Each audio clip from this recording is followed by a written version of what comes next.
Hello, basketball people, we have news. Let's go to more news about the Golden State Warriors. I ask you to give a thumbs up and subscribe to my channel, as I am a Warriors fan. The conflict between the Golden State Warriors and Jonathan Kuminga is dragging on, and the best decision would be to trade him for a big man who can bring size to the Warriors, and that player is Jarrett Allen of the Cleveland Cavaliers. Golden State Warriors fans are likely tired of hearing about Jonathan Kuminga's confusing status with the franchise. At this point, the two sides should have reached an agreement, but it appears that a deal, a one-year, $7.9 million qualifying offer or a two-year, $45 million contract, isn't particularly close to being completed. However, if Kuminga eventually returns to the Dubs for the 2025-26 season, Sports Illustrated's Liam Willerup has an intriguing mid-season trade idea involving the NBA champion forward. Willerup believes the Warriors could trade Kuminga to the Cleveland Cavaliers for a 6'9" star center. Even though the Warriors are rumored to have a handshake deal with Al Horford to assume their starting center position once he can officially sign, the 39-year-old center doesn't help Golden State's lack of youth, Willerup wrote Sunday. If the Warriors want to swing for the fences, targeting Cleveland Cavaliers center Jarrett Allen could give them that interior force they need and allow them to keep Draymond Green from getting banged up night after night. For this to happen, the Cavaliers would need to be underwhelming next season, and moving off Allen would allow them to run Evan Mobley at center and go small with Kuminga at the 4. Allen's contract jumps from $20 million to $28 million for the 2026-27 season. So the window to trade for him would be before the 2026 deadline. Allen has the luxury of boasting about being the most efficient big man in the NBA. The Texas product connected on a remarkable 70.6% of his field goals last season, showing he's near automatic as a rim runner, lob threat, and jump hook specialist in the low post. Still, if Cleveland were forced to choose, it's reasonable to assume the organization would feel more comfortable moving forward with the younger and more versatile Mobley, which would undoubtedly be music to the Warriors' ears. With Looney out of the fold and Horford on his last leg, trading for Allen would give the Dubs an above-average frontcourt unit next season. Considering a Kuminga split is inevitable, Allen should be on Golden State's radar during the upcoming NBA campaign. Jonathan Kuminga may have ruined the Warriors' season before it even starts. Kuminga's contract standoff has prevented the Warriors from making moves out of the state law and order. When it comes to Jonathan Kuminga, the Warriors are damned if they do and damned if they don't. With less than a month before training camps start, Golden State has yet to sign the 22-year-old forward to any sort of contract. The problem is that all the advantages in this situation seem to go to Kuminga, who is willing to play for the Warriors if head coach Steve Kerr gives him the chance. Kuminga is a prime example of everything wrong with the current incarnation of the legendary team. Their big stars are incredibly talented but have been in the league for a long time and simply are not the dominant players they used to be. The problem is that Kerr seems to still rely heavily on his aging stars over building young talent for the next generation of Warriors greats. Golden State took Jonathan Kuminga 7th in the 2021 NBA draft for exactly that kind of building process. Since then, he has spent a lot of time on the bench and gotten inconsistent minutes at best. The message from the Warriors is that they have no idea how he fits in. Jonathan Kuminga is in charge in free agency negotiations. As it stands right now, Kuminga is a restricted free agent. He can talk to other teams, but the Warriors have a say in how that plays out. For now, at least. The current qualifying offer from the Warriors has a deadline of October 1st.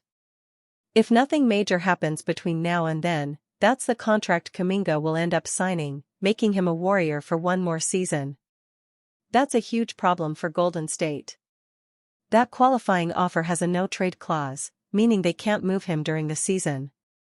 It also means he walks at the end of the 2025-2026 season, leaving the Warriors with nothing to show for his departure. The Warriors have offered him a 2-year contract with a team option in year 2. Kuminga's camp has outright rejected that, as they want a player option in year 2. Considering how the Warriors have treated him, it's not surprising he would want to retain as much control over the situation as possible. This has left the Warriors in a difficult spot, particularly because of the time it's taking to sort out. the Warriors can't make moves until solving the Kuminga problem. Kuminga isn't the only move the Warriors need to make sooner rather than later. Gary Payton too is a free agent and someone Golden State wants to keep on the team. Until they know what's happening with Kuminga, the front office seems unwilling to make a move on re-signing GPI. The same is true of Al Horford, who the Warriors want but might actually retire before they sign him if they don't hurry up. How the season plays out for the Warriors depends heavily on what happens with Jonathan Kuminga. At the same time, they put themselves in this position by not taking young talent seriously and sticking with an aging core. Steve Kerr's biggest challenge of the season is already upon him for the Warriors, West versus Dallas. As the Golden State Warriors prepare for the 2025-26 NBA season, there still remains a wide set of possibilities for their late off-season acquisitions following the inevitable resolution to their standoff with restricted free agent Jonathan Kuminga. Nevertheless, given head coach Steve Kerr's evident sway over the manner in which the team's roster is constructed, his biggest challenge of the season is already in front of him as he attempts to choose which guards on the market will be the right fit to rejuvenate the team's backcourt. This offseason, the Warriors have been linked to a host of players, including DeAnthony Melton, Gary Payton II, Seth Curry, Malcolm Brogdon and even Ben Simmons, and bringing in the right pieces from this crop of free agents will be vital to their chances at contention. Steve Kerr must have input into what guards the Warriors ultimately choose to sign.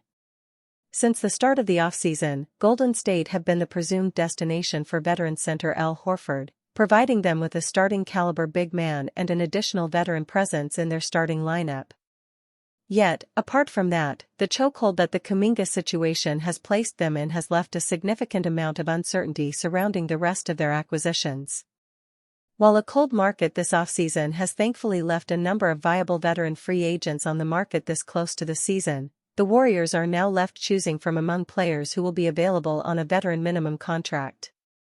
Payton, who is highly ingrained in the team's scheme and has spent extensive time with the organization, would present a familiar presence, leaving little room for doubt regarding his ability to make an immediate impact on the rotation.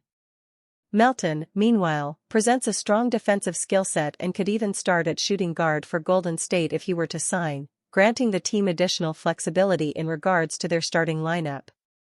Players like Curry, Brogdon, and Simmons, moreover, present unique, individual skill sets that each could help the team in their own ways. Curry's sharpshooting could provide a much-needed additional perimeter threat off the bench. Brogdon's playmaking and ball handling could give the team a floor general when Stephen Curry is off the court. Simmons' athletic ability could provide them with a rehabilitation project that has huge potential if his career is able to rebound. Throughout Kerr's time with the Warriors, he has earned heavy influence with the front office in selecting what sort of players to add to the rotation. Therefore, as Golden State attempts to parse out what remains of the market, Kerr must be integral in deciding which of these players most aptly address the team's needs, and he will be responsible for balancing the minutes within what is likely to be a crowded backcourt.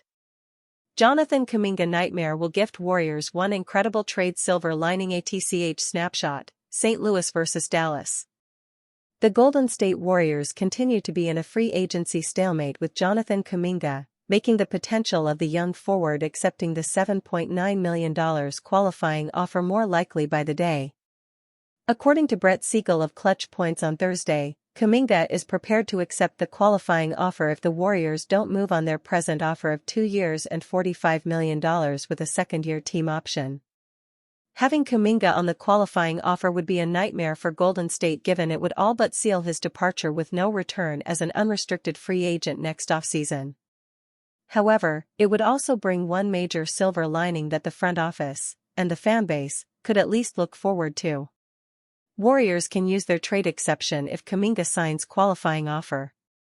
While the Warriors prepare to offer veteran center Al Horford the non-taxpayer mid-level exception, they'll otherwise be limited to minimum contracts if Kuminga accepts their current offer or something north of $20 million per year. That changes should Kuminga take the qualifying offer, potentially giving Golden State access to a different roster-building tool that would otherwise be almost impossible to use if the 22-year-old is on a bigger salary. The Warriors still have an $8.8 million trade exception to use as a result of Kyle Anderson's departure to Miami. Having Kuminga on a bigger salary would push them so close to the second apron that the TPE would practically become meaningless, but suddenly room opens up if he takes the qualifying offer. A TPE allows a team to acquire a player without having to give up an outgoing salary. In this case, Golden State would be able to trade for a player making $8.8 million or less just by using draft capital. That could open up a lot of avenues before the season starts, or perhaps more so closer to the trade deadline. Whether it be a veteran player on the mid-level exception or a young player still on their rookie contract, there's a number of valuable players that could become available. If Kuminga does sign the qualifying offer, the Warriors must use the TPE to ensure they gain something out of what would still be a disaster. It would still be preferable for franchise and player to agree to a new contract that satisfies Kuminga, while also giving Golden State the flexibility to trade him in January or February if things go awry.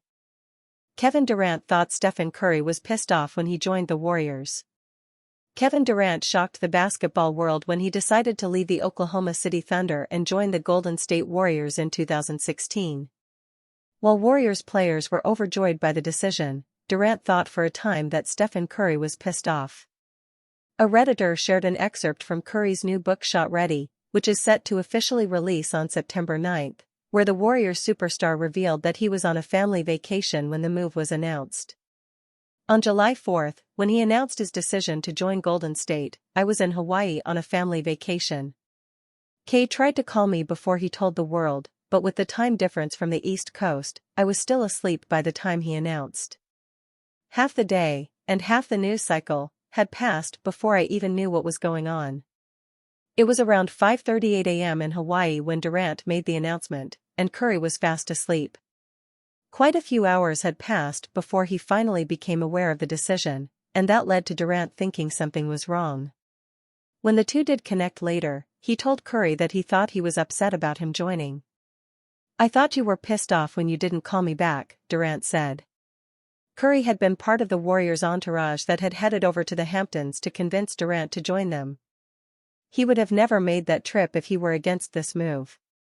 Still, you can understand why Durant might have felt Curry didn't really want him on the team. The Warriors were his team, and he possibly was going to have to take a back seat to the newcomer. Curry didn't mind that, though. He just wanted to win, and they'd do a lot of winning with Durant. The Warriors won back-to-back NBA titles in 2017 and 2018. They set a new NBA postseason record by going 16-1 in 2017 and were simply unstoppable. Durant was the one leading the charge in the postseason, as he won Finals MVP on both occasions. The partnership certainly paid off for both parties, and they would have three-peat, if not for injuries. Durant suffered a calf injury in the 2019 Western Conference semifinals against the Houston Rockets. He then tore his Achilles tendon when he returned in Game 5 of the NBA Finals against the Toronto Raptors. The Raptors would win the series in 6 games, and it would prove to be Durant's last with the Warriors. Despite having great chemistry with Curry, Durant left for the Brooklyn Nets in the following offseason. In 3 seasons with the Warriors, he ended up averaging 25.8 points, 7.1 rebounds, 5.4 assists, 0.8 steals, and 1.5 blocks per game. Curry and the Warriors have certainly won the breakup, at least as of now. They won another title in 2022, while Durant hasn't even gotten to the conference finals since leaving. His last season with the Phoenix Suns was especially painful to watch. The Suns finished 11th in the West in 2024-25 with a 36-46 record.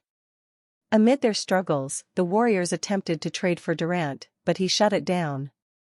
Curry even reached out to his former teammate to convince him to return, but he wasn't interested. Durant has spoken about his decision to veto that trade to the Warriors. The 36-year-old stated he didn't want to move mid-season and made it clear he was going to end his career on his own terms.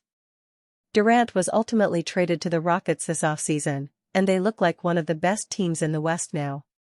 Will the 15-time All-Star finally break through and win his 3rd title in Houston?